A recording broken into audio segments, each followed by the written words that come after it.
Chapter 2. The Silent House. Mr. Hoshiva moved through the silent house as if through a deep, familiar dream. The morning light strained through grimy net curtains laid thin, bruised strips across the worn vinyl of the kitchen. Bald, bespectacled and stout, his hand, gnarled and surprisingly deft, poured more milk into the saucer. The rhythmic gurgle echoed in the basic room. From the living room, the dull electrical din of radio static buzzed through the air. The house itself held a peculiar stillness, a timelessness that defied the milk bottle on the table. It was a space unmoored from any specific decade, breathing instead time-past air. "Now, my little Siska," he breathed, his voice a sound of curling, snake-like speech. His eyes, the color of peat, were fixed on the grey cat, coiled like a small, indifferent goddess in its worn bed beside the low-lit fire. The cat, named Ishmarush, barely twitched an ear. "This will keep you happy, and will hopefully mend that leg of yours." He placed the saucer next to the cat, the ceramic clinking softly against the stone floor. The cat, a hidden shadow in the corner, lifted its head. Its golden eyes, somewhat sleepy, met his for a moment, then looked away unimpressed by the offering from her strange male subject. The sharp clatter of the letterbox shattered the quiet.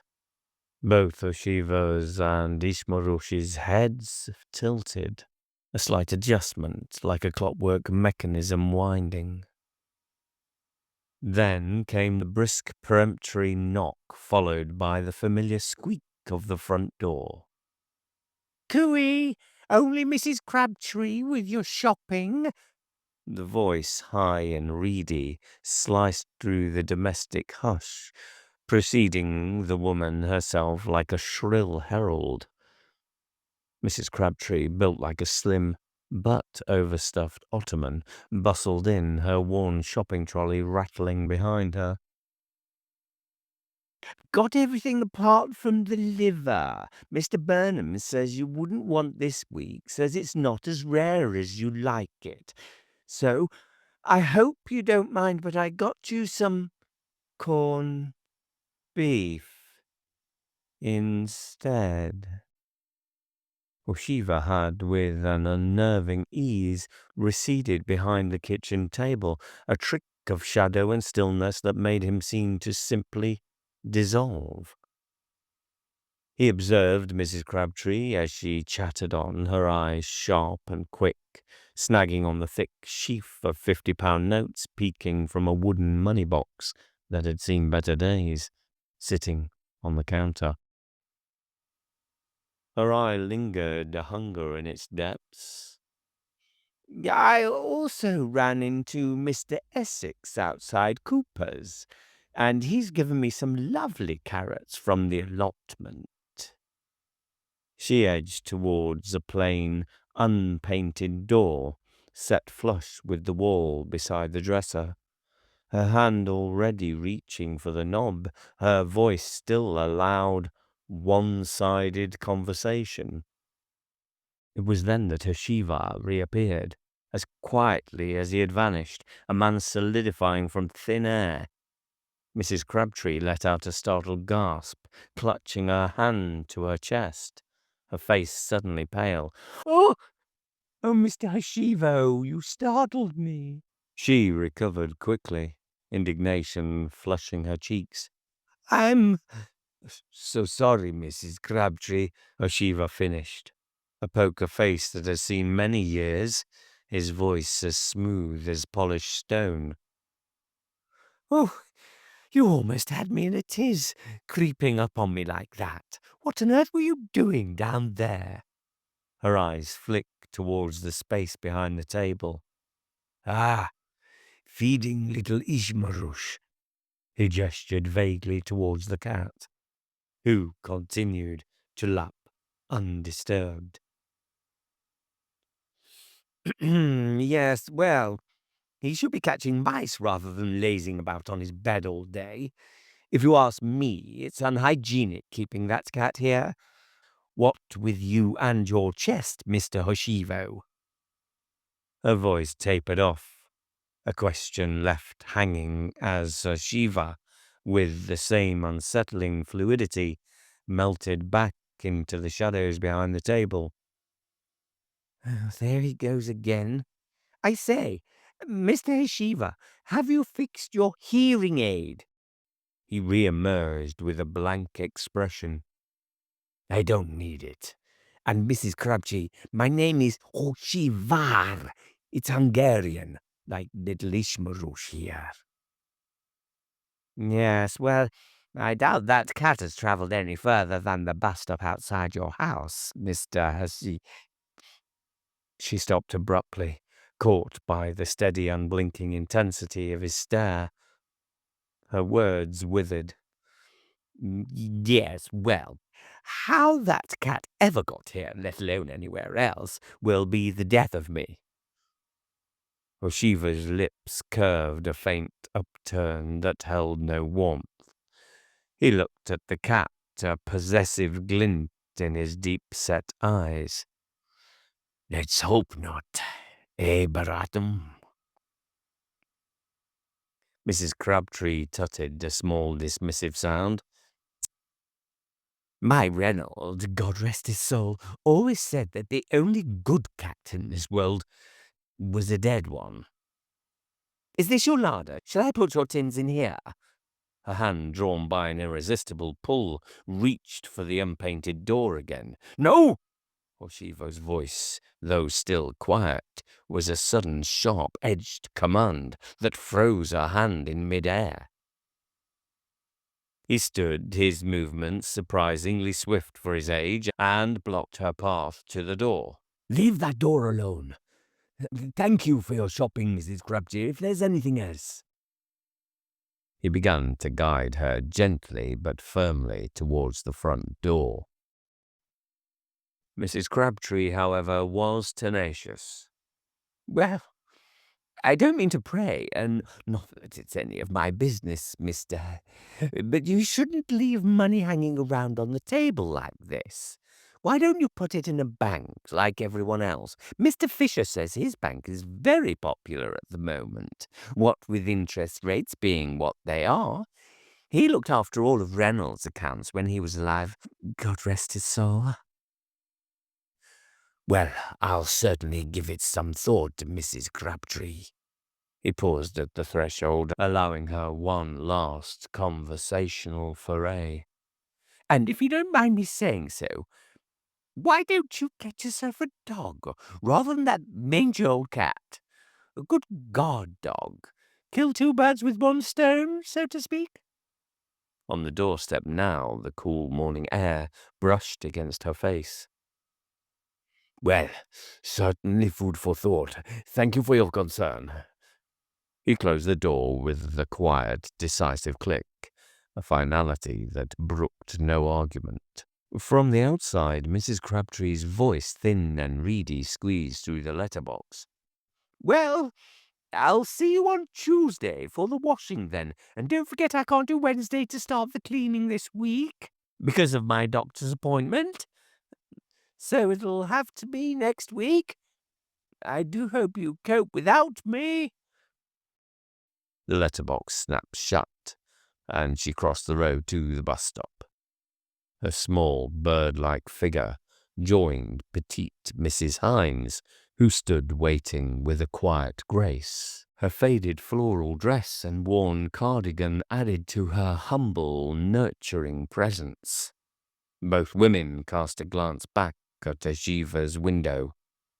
Mrs. Crabtree shook her head slowly, a dismissive gesture.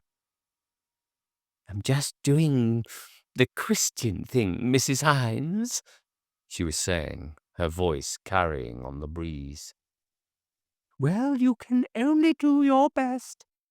Mrs. Hines nodded sagely. Reynolds used to say to always do your best.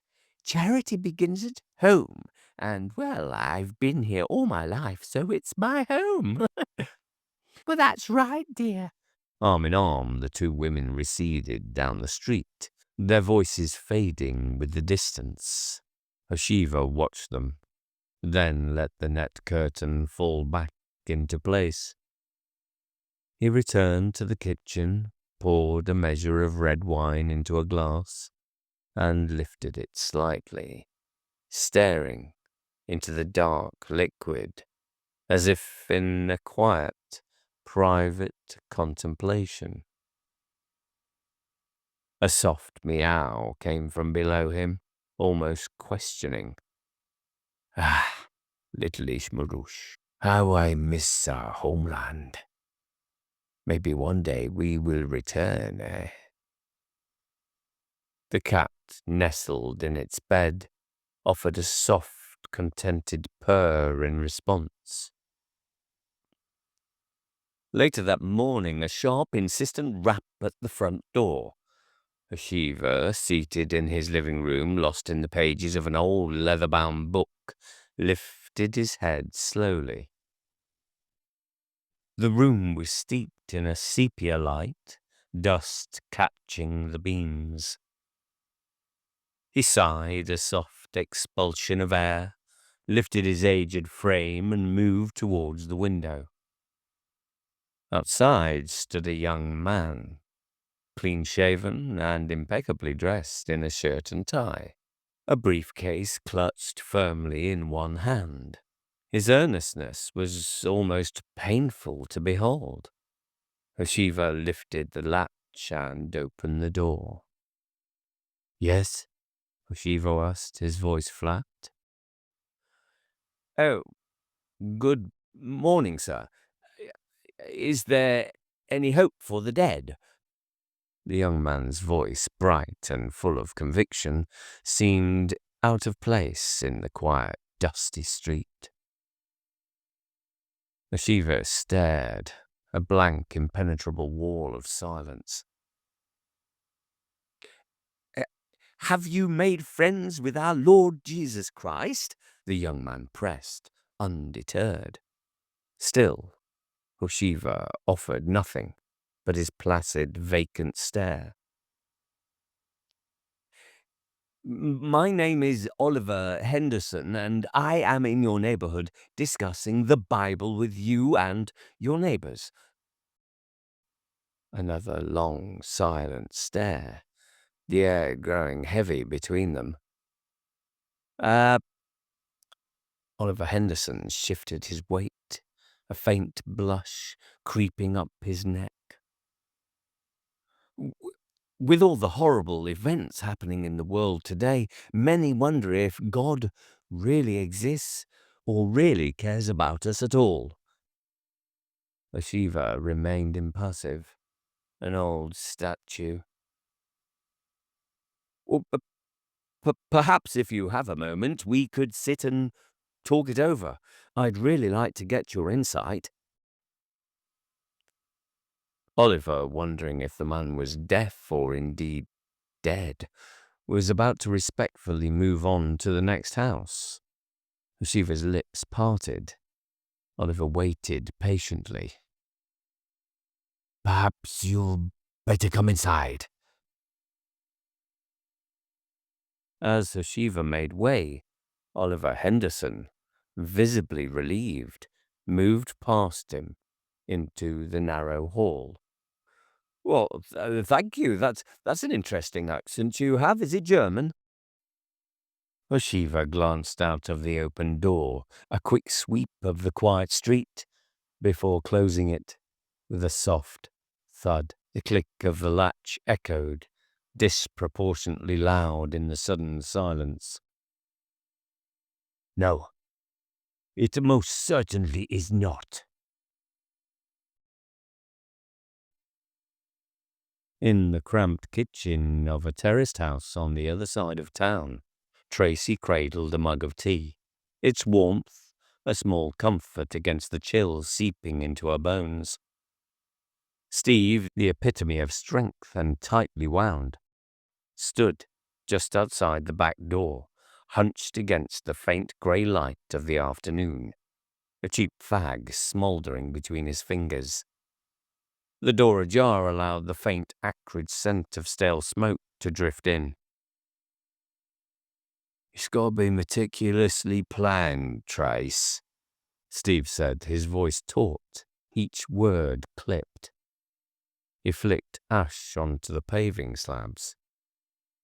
"You can't just go in there, guns blazing." His tone was almost cajoling, a deceptive softness that belied the hard glint in his eyes. "No, Steve, I know," Tracy agreed, her voice small, almost swallowed by the rattle of her mug on the saucer. She avoided his look. I have Hannah with me every day at youth training. I am agreeing with you." "I don't need you to agree with me," Steve snapped, his patience fraying. "I just need you to listen, all right?" "Okay." Tracy looked down at her tea, her shoulders slumping in a gesture of habitual submission, her thumb working at the chipped rim of the mug. "This is it, Trace. This is the big one. I've got to make sure he doesn't catch on. He's a clever old bastard by all accounts. Probably why he's got so much cash stashed." His voice dropped, a sharp, conspiratorial tone. "Yeah, but how do you know the money's even in the house?" She dared only a quick, nervous glance upwards towards Steve. "I have my connections. You don't need to worry your pretty little head about that." He took a long, deliberate drag from his fag, the smoke curling around his face like a ghostly serpent. "I'll get my hands on that, and I'm clear. Clear of my deck, clear of all this." He gestured vaguely at the cramped kitchen, the small, stifling life they led. Tracy's head lifted, her eyes, wide and hopeful, sought his. A fragile dream, barely formed, flickered within them. "You'll take me with you, won't you, Steve? Like you promised? Then we could get married, like you said." Steve threw his fag butt into the damp garden with a sudden, violent flick. "Jesus Christ, Trace, we've talked about this. Not now. No discussing all that until after the job's done." His voice was hard, dismissive. The momentary softness evaporated. "I know, but—" "No buts," he interjected, his voice rising sharp with anger. "Do I have to keep going through this with you? You think acting like this is going to make me love you more?"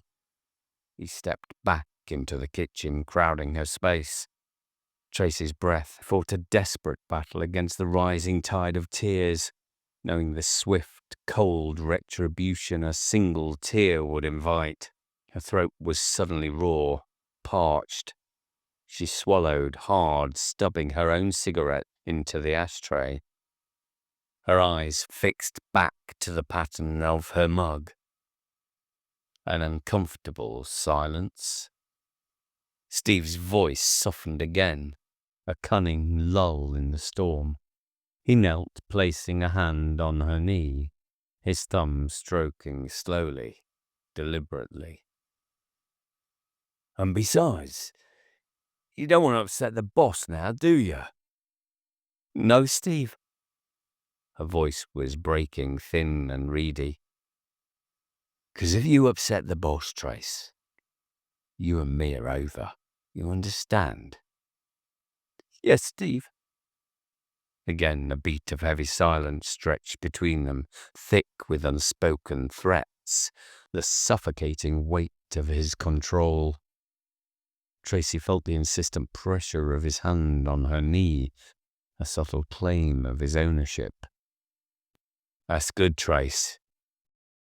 He rose, a faint smile touching his lips.